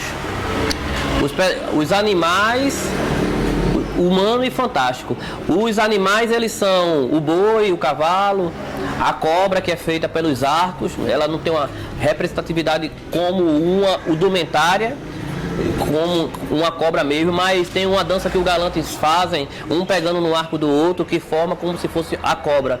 E essa cobra ela é muito mais mundial do que a gente imagina, porque lembra muito aquelas mesmas cobras feitas pelos japoneses, chineses que andam em círculo e tal. É um pouquinho parecido com aquilo dali. Tem a parte humana, que são todas as figuras de máscaras que representa alguém da sociedade. E tem a parte fantástica do cavalo marinho. A parte fantástica do cavalo marinho representa muito. Tem uma figura chamada o Parece Mas Não É. O Parece Mas Não É, ele é um personagem que usa várias máscaras. Daqui a pouco ele vai. Ele é um personagem que ele usa várias máscaras. Cada máscara com uma máscara na frente, outra na parte atrás na parte da nuca do ator, do brincante, a parte de lado e a parte do outro. Cada uma máscara dessa representa uma personalidade e na realidade ele parece com algo, mas não é um algo. Ele lembra muito aquela coisa. Eu sei da história, mas quem viu foi fulano de tal, e fulano de tal já morreu, né? Geralmente você vê muita história por aqui. Ah, mas você acredita em tal coisa? Eu acredito. Eu não vi não, mas minha tia viu. Cadê tua tia? Morreu. Sabe aquela coisa assim, tipo, parece, mas não é. Lembra muito isso. A outra parte mística do cavalo marinho é o caboclo de Urubá. O caboclo de Urubá, dentro do cavalo marinho, ele é uma entidade. Ele é uma entidade que ele representa o sagrado, a Jurema, dentro do fogueiro. Mas o cavalo marinho, ele não tem a representatividade dos 3 reis magos e do nascimento de Jesus? Tem. Mas as pessoas que estão dentro do cavalo marinho, elas têm o seu lado religioso. E como o cavalo marinho, ele fala sobre um povo, tem cavalo marinho que não tem caboclo de Urubá. Mas tem cavalo marinho que tem. No boi maneiro tem. Mas por que o boi maneiro tem o caboclo do Yorubá? Porque o nosso mestre Pinto, ele é pai de santo de um terreiro. Na casa dele tem o PG, tudo bonitinho assim e tal, os santos, as velas que ele acende, todo esse formato. E a gente trouxe o caboclo do Yorubá para o nosso brinquedo, para que ele seja também uma força protetiva do brinquedo. Porque existe em todos os brinquedos de tradição, que é uma coisa chamada de calço. O que é o calço de um brinquedo? É quando os brincantes e mestres da tradição se preparam religiosamente para fazer a tradição. Como? Vou explicar. Agora, nesse período, no meado, eu diria que é uns 15 dias antes do carnaval, dizem que no período, no período do carnaval, terreiro nenhum abre. Por quê? Porque o carnaval, ela tem a simbologia da festa da carne. Então tem muitas energias soltas no mundo. Se abre-se um portal, onde tem muitas energias, e são energias que não são energias brandas, energias que são centralizadas. É como se fosse um rio caudaloso, sabe? Onde não se sabe quando é que essa coisa vai a poeira desse rio vai baixar e vai ficar aquela coisa mais límpida, mais nítida, que é a parte religiosa. Eles costumam, quando esse rio está aí meio caudaloso, eles costumam a se fechar de maneira de que quem é muito religioso, seja lá de que religião for, eles não gostam de carnaval. Eles não vão muito pro carnaval porque eles sabem que ali tem muita bebida, tem tudo no mundo, então eles se fecham mais. O terreiro também faz isso. Os maracatus, mas Pedro, por que os maracatus eles vão para um carnaval se eles são extremamente religiosos? O que eles fazem? Eles fazem um calço. O calço cada um tem um calço. A gente faz um calço quando a gente sai de casa. Quando a gente sai de casa e faz o sinal da cruz, a gente está se protegendo para o algo de mal não nos acontecer. O fogueiro é do mesmo jeito. O fogueiro faz aquele calço, participa de todo um ritual, onde acende-se uma vela para o guardião que protege o fogueiro, para que nada aconteça. Aí é onde a gente entra para a parte religiosa. A parte religiosa do caboclo do Yorubá é justamente essa parte. O caboclo, ele fala sobre nossas ancestralidades. São os nossos antepassados, que quando a gente acha que o caboclo do Yorubá ele seja uma figura só, com uma energia só, e ele não é uma energia só. Eles são várias energias de um passado. De um passado, tipo, o caboclo do Yorubá dentro que é a Jurema, ele representa até mesmo o meu irmão, que se passou, e ele era da tradição, e ele foi pajé de uma tradição, e ele se passou para um outro lado, para outro mundo, no caso, né? Aí o que acontece? Essa proteção que a gente pede a esses nossos antepassados, para livrar a nossa brincadeira do início até o fim, para que nada de mal possa acontecer e tal. É mais sobre isso. Eu venho de uma família, minha avó, mãe da minha mãe, por parte de mãe no caso, ela sempre ia para um terreiro que tinha aqui pertinho. E eu lembro que na minha infância, se eu tivesse muita coisa assim, tivesse um problema de saúde, mal olhado, alguma coisa desse tipo, minha avó sempre me levava. A Jurema aqui nesse território, ela já foi muito cultuada. Hoje em dia ela não tem tanto. Existem umas festas de caboclo, umas festas aqui, outras ali, mas não tá tão como era antigamente. Antigamente era mais forte. As festas aconteciam, eram as festas onde também a comunidade gostava muito de ir. Tinha o que a comunidade precisa muito de alimentação. Entra no processo da festa de Jurema, que tem as matanças dos bichos. As matanças dos bichos não são para jogar os bichos A carne fora não, a carne é para a comunidade. E ali eles preparavam uma farinha, uma farofa, uma comida de santo. Aquelas comidas ali eram todas, eu lembro muito que eu comi. Era uma pimenta danada que tinha. E a gente comia ali, também participava das festas, muita cachimbada levava, as esfumaçadas para poder purificar o espírito, a alma, para não acontecer nada de errado. Muitas rezadeiras aqui também tinha, hoje a gente tem pouquíssima. Minha esposa, ela nasceu com o dom da reza. Da reza, minha sogra que me conta isso sempre, sabe? Ela é nascida e criada perto da usina Maravilha, perto de Goiânia, e ela veio pra cá, ela rezava lá no sítio com o pessoal, muito animais. E ela rezava e aconteceu uma vez que eu já conhecia, já faz uma coisa mais ou menos dos 10 anos. Ela teve um cachorrinho e ela rezou o cachorrinho não sobreviveu, morreu. Aí nesse dia eu não sei se ela entrou no processo de desacreditar ou falhou na fé. Eu sei que ela não rezou mais. Aqui a gente tinha muitas. Eu estou com um filho recém-nascido, nasceu agora dia 2. Ainda estou caducando ainda com ele. Aí tipo, hoje em dia a criança aconteceu alguma coisa com uma dor de barriga forte, aquela coisa.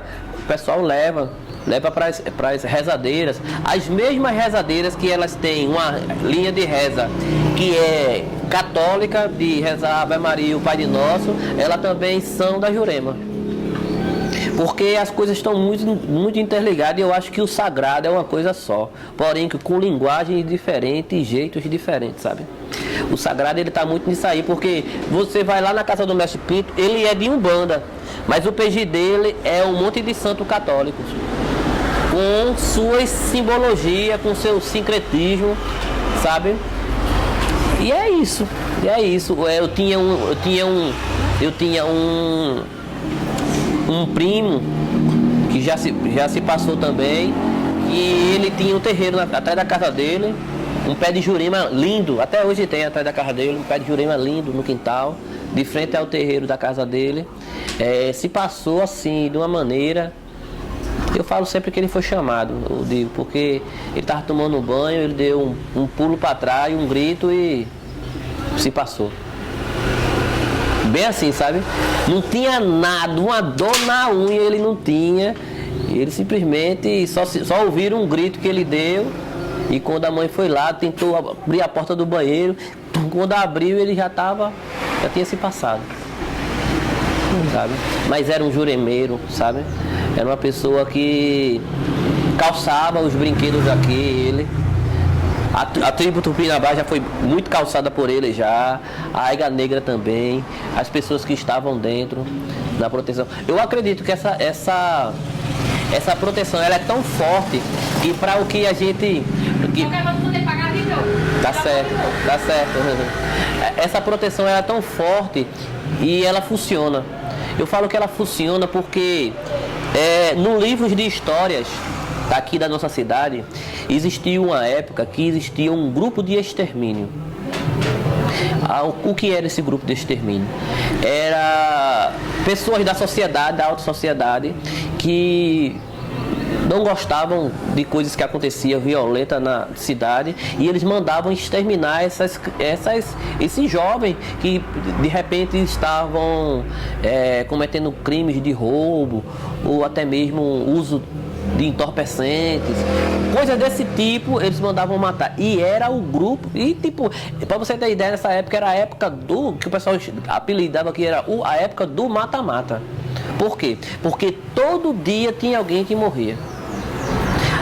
Esse período aí era um período que a gente ia dormir. Eu lembro que eu tinha meus 7 anos de idade, 6 anos por aí. A gente dormia e já sabia que no outro dia a gente ia visitar um defunto.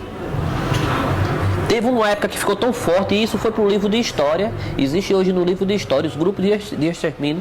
Acabou esse grupo de extermínio com o assassinato do advogado que ficou encarregado de poder documentar isso e passar para as promotorias da vida e organizar essas coisas, sabe?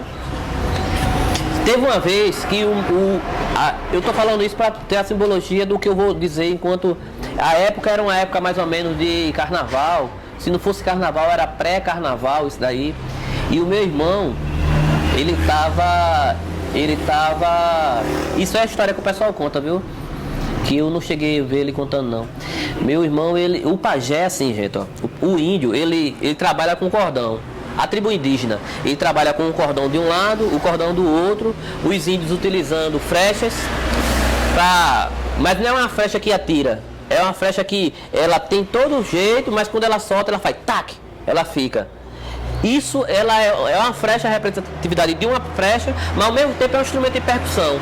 Tá! E tem as lanças que eles batem e a tribo vai tocando e eles vão fazendo o cortejo, sabe? Lá na frente eles cruzam, aí dançam, se abaixam, o mestre canta, aí eles levantam, continua. O meu irmão, ele era um pajé. E a tradição, eu falo até para vocês que vão conhecer também essa tradição do caboclo e da tribo, que quando tem uma tribo se apresentando, a gente nunca pode passar no meio. É uma das maiores ofensas que existe na tradição. Até se for um maracatu, eles botam mesmo a guiada na sua frente assim, para você saber que não pode. Ali é porque o sagrado está sendo envolvido ali, né? Está sendo manifestado ali, o fogueiro vai. Por isso que na frente, às vezes, ele dá uma dobra, aí atrás ele faz outra. É como se estivesse protegendo algo e conduzindo algo para onde eles fossem. E nessa época, tinha um cara que ele era considerado o cara que fazia todos esses crimes aí, hediondo de sair matando o povo, e ele vinha numa motozinha velha, e ele tentou entrar dentro da tribo, pra querer passar, porque a tribo toma conta de uma rua, sabe? Aí quando ele tentou entrar, meu irmão não sabia quem era quem, pegou uma lança, eu vou pegar a lança que ele pegou, viu? Pegou uma lança como essa,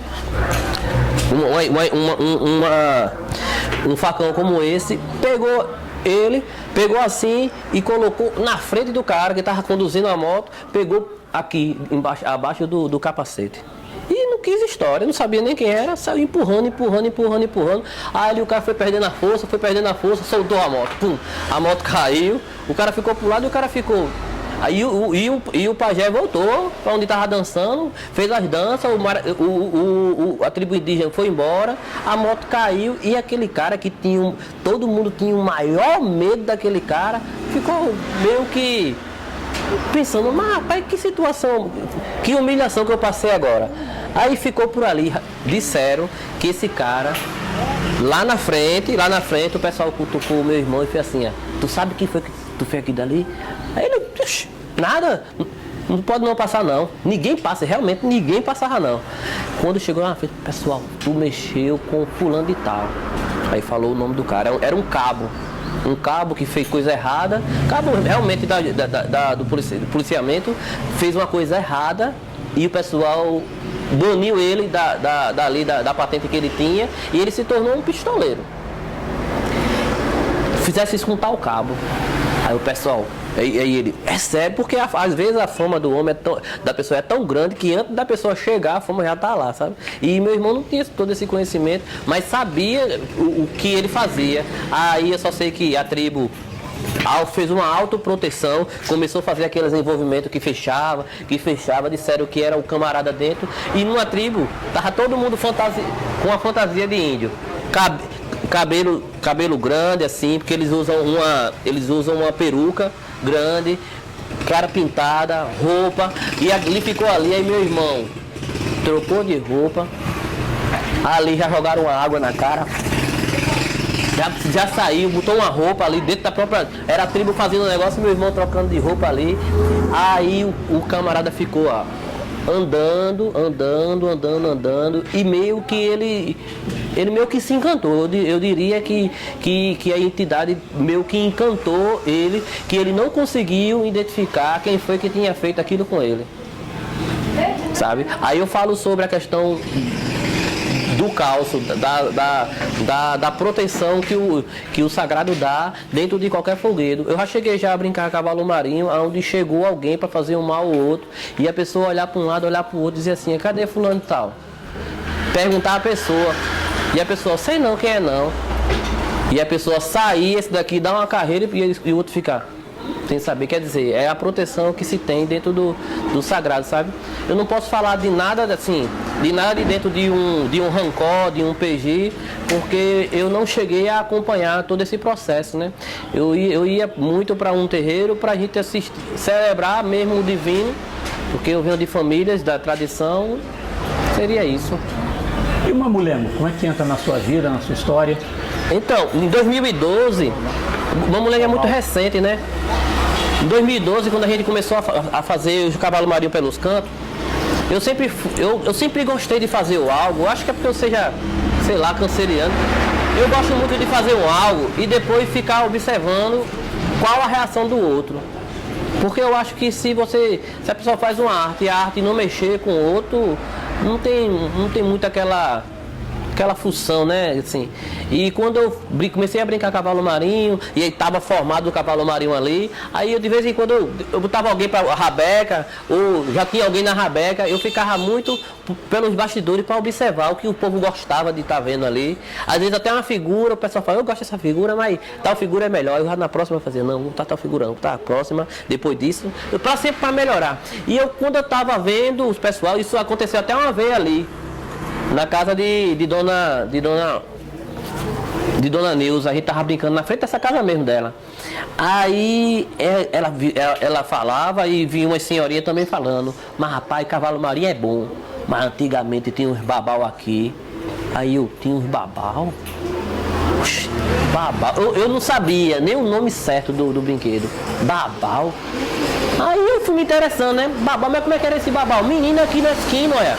Quem vinha era Zé Cabaré, que é meu mestre Zé Pequeno. Quem vinha era Zé Cabaré, brincava o babau da gota aí, era não sei o que. Eu dizia, era mesmo, é? Tá certo. E o babau é como? É a mesma coisa, tem rabeca, tem... Ih, é? Tá bom. Um dia eu vou ver um babau, mas passou muitos anos.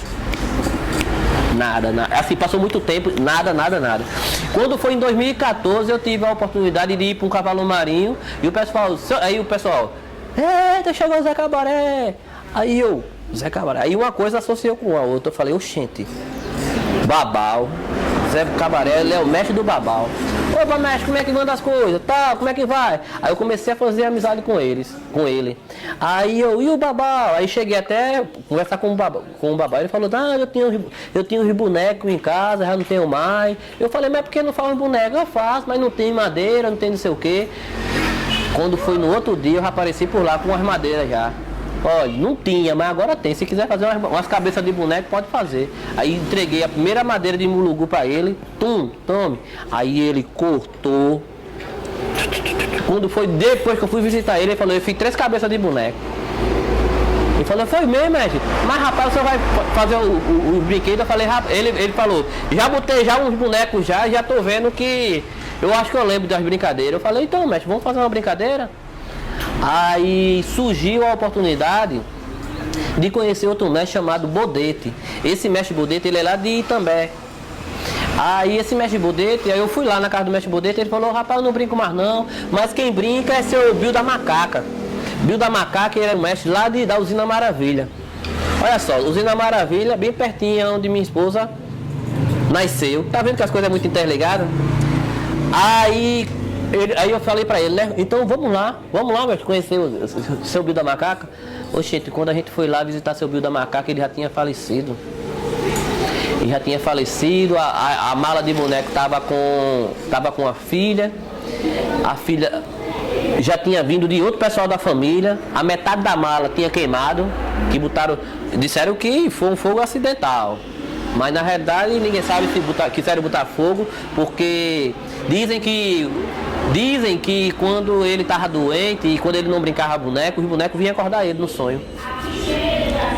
Aí aqui dali, eu acho, de tanto ele contar a história assim, aí o pessoal ficou com medo, né?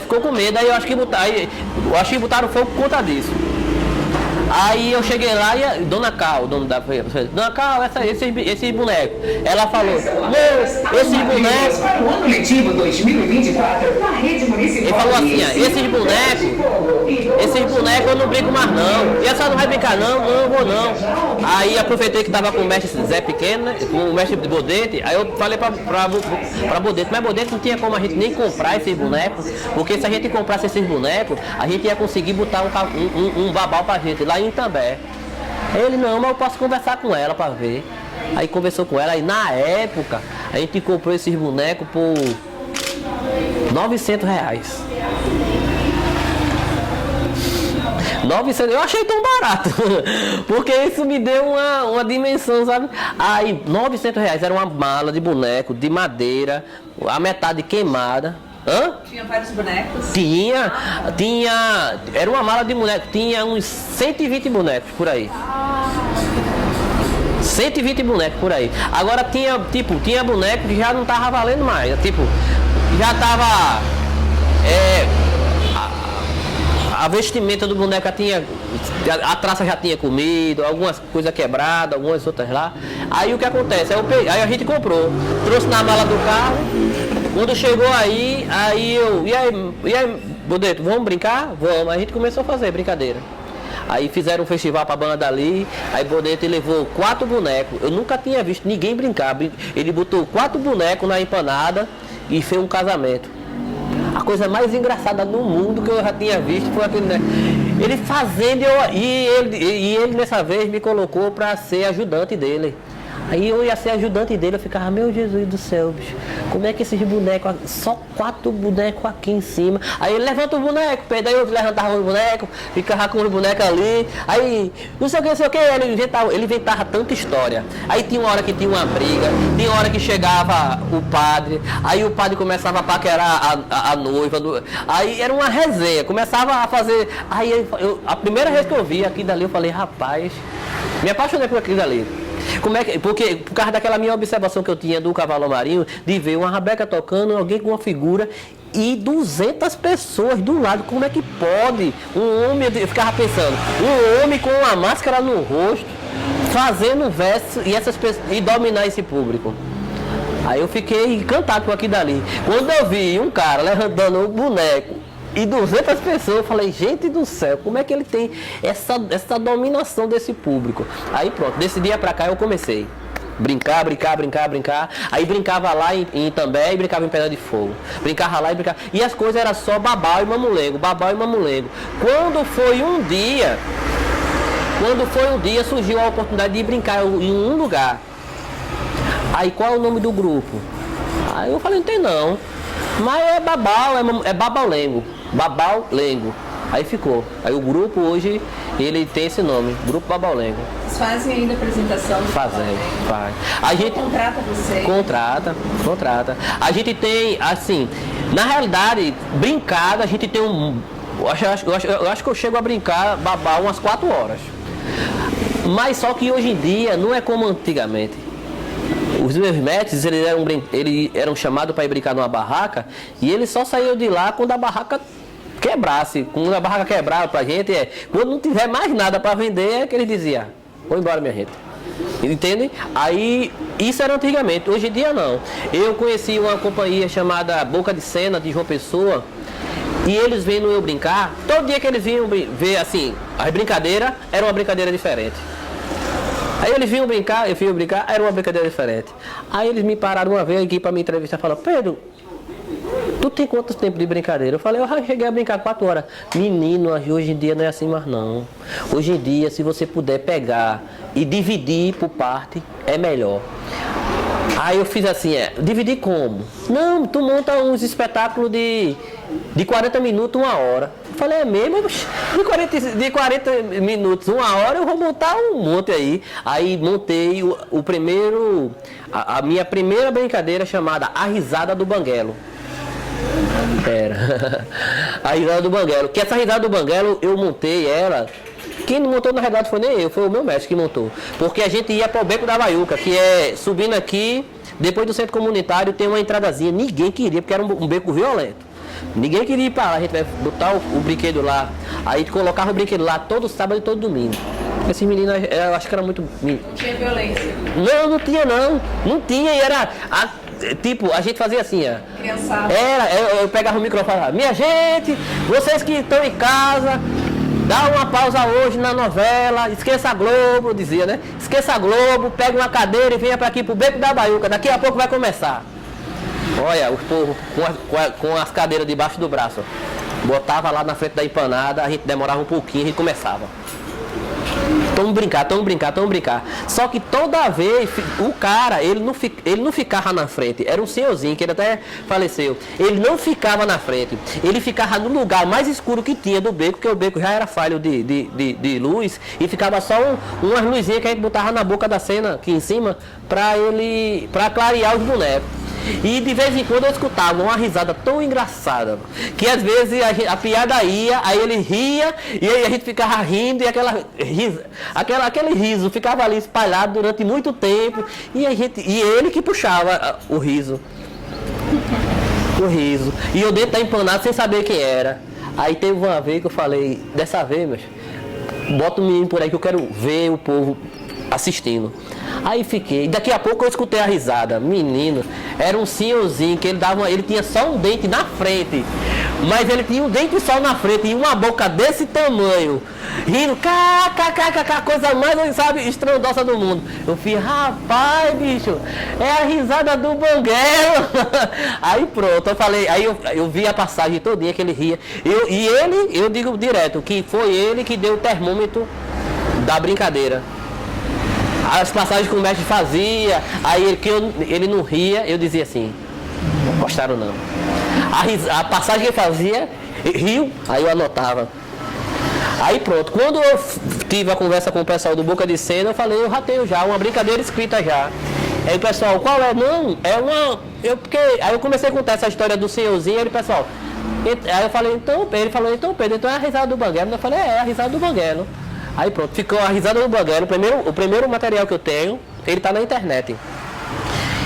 Aí eu, nessa época, já não tava brincando tanto nas barracas, porque existe dois formatos de brincadeira de babau, sabe? Existe o formato rua, barraca, que você pode utilizar, tem até linguagens impróprias que as crianças não podem.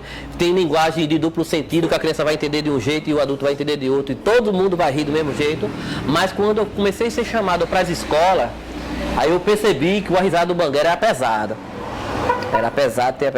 O Bebo chegava, vomitava, era uma resenha tão grande, era o Bebo e o bodegueiro, tinha uma briga dos dois, era uma resenha, o troco errado, era uma resenha dos dois.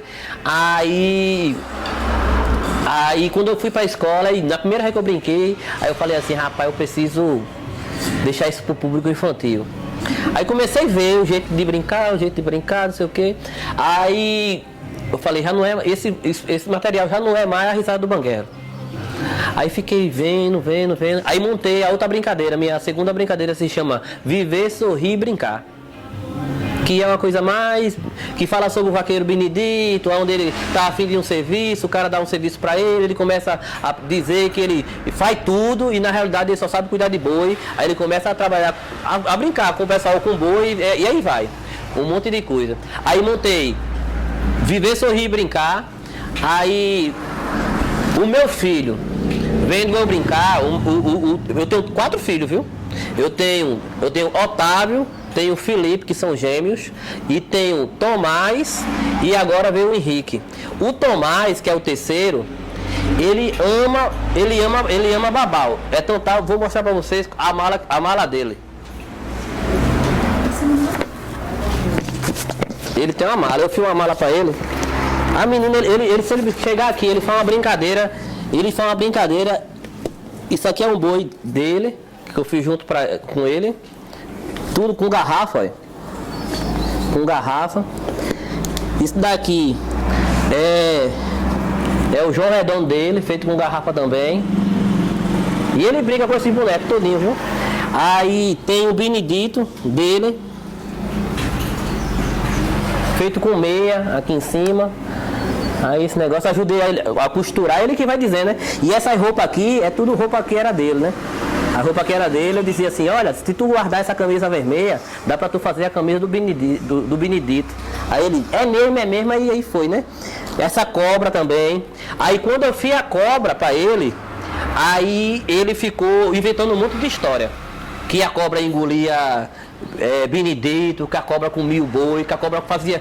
Quem mandava na brincadeira dele era a cobra. Aí eu falei, rapaz, tu tá montando uma brincadeira com a cobra mais rápido do que eu. Aí, né? É porque não cabe direito na minha mão, não. Você não ia fazer. Aí, pode colocar então. Aí essa boneca, ela chegou agora há pouco. Não foi ele que fez, nem eu não. Foi uma boneca de uma mestra do Rio Grande do Norte. Jesus, me lembra o nome dessa mestra? Que quem não me entregou não foi ela não. Foi um brincante que viu eu com uma brincadeira. Aí falou, Pedro, eu tenho... Aí tava lá um tabuleiro cheio dessas bonecas. Eu falei, eu vou querer uma boneca dessa que eu vou dar para o meu filho, para ele brincar. Aí ele pegou, montou uma brincadeira que era só a cobra que tomava conta. Oxe, a cobra comia todo mundo, minha gente. Eu não sei como é que não. Apareceu na toda lá. Ele fez uma brincadeira até que o boneco caía. Eita, caiu, me ajuda. Aí o pessoal, quando ia botar a mão para ajudar o boneco, a cobra ia lá e queria comer também a pessoa. Aí eu falei, ei rapaz, essa cobra tá engolindo o mundo, né? Ele falou, Aí eu, opa, espetáculo novo. A cobra que engoliu o mundo. Aí essa cobra que engoliu o mundo, quando eu montei ele, eu quis falar também sobre a política da época de Lula e Bolsonaro, que ele estava fazendo umas coisas que realmente estavam acabando com todo mundo, a negação da vacina. Eu falei, então a cobra que engoliu o mundo está sendo essa daí agora. Aí começou a mexer um pouquinho com isso. Ele montou o espetáculo da cobra que engoliu o mundo, mais primeiro do que eu. Eu digo que o espetáculo é dele, que ele que montou primeiro. Aí tem esse material todinho. Quantos anos? Ele tem 5 anos. Que gênio. Ele tem 5 anos. No Instagram do Babalengo tem uma brincadeira de 12 minutos dele. Eu tocando rabeca e ele fazendo. O Tomás é muito engraçado, viu? Que eu falo direto que ele...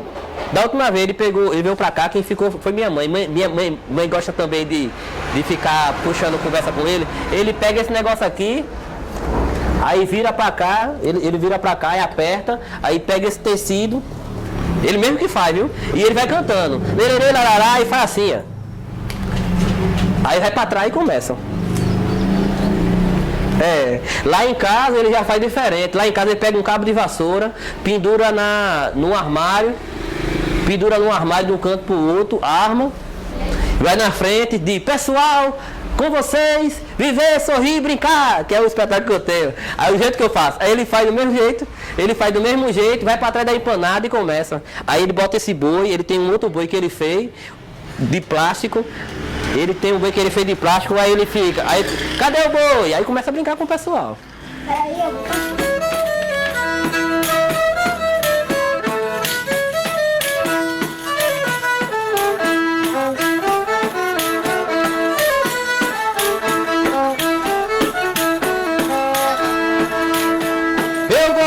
Meu samba hoje aqui pelo primeiro. Eu vou formar meu samba hoje aqui pelo primeiro. Cedo tarde mais no palco, como a chuva de fevereiro. Cedo tarde mais no palco, como a chuva de fevereiro. Ai, ai.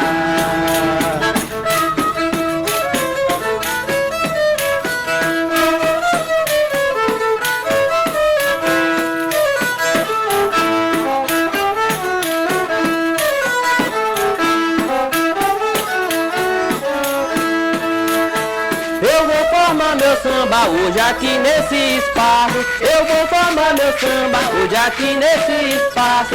Cedo tarde mais no palco, como a chuvada de março. Vai lá. Dança aí pra pessoal ver. Vai lá, Matheus.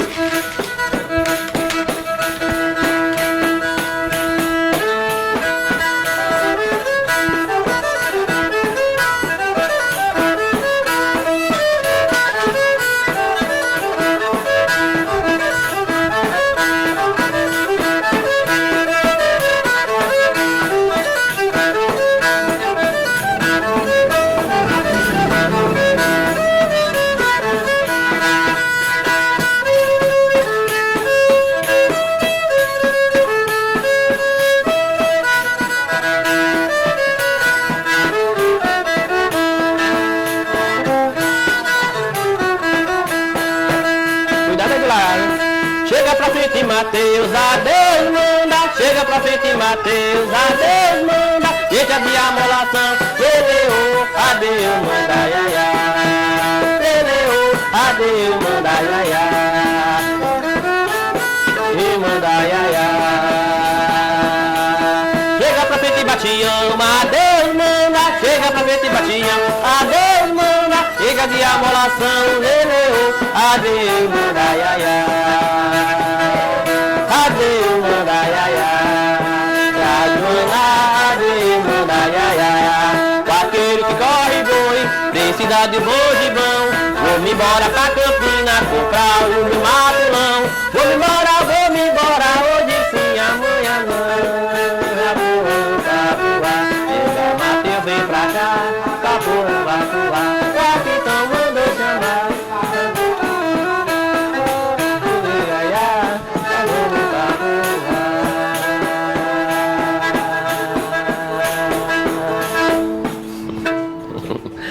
Adeus, manda, deixa de amolação, leleô, adeus, manda, ia, ia. Leleô, adeus, manda, ia, ia. Luana, adeus, manda, ia, ia. Vaqueiro que corre boi, precisa de bom. Vou-me embora pra Campina, comprar o meu matulão. Vou-me embora, hoje sim, amanhã não. Papoá, capitão mandou chamar, papoá.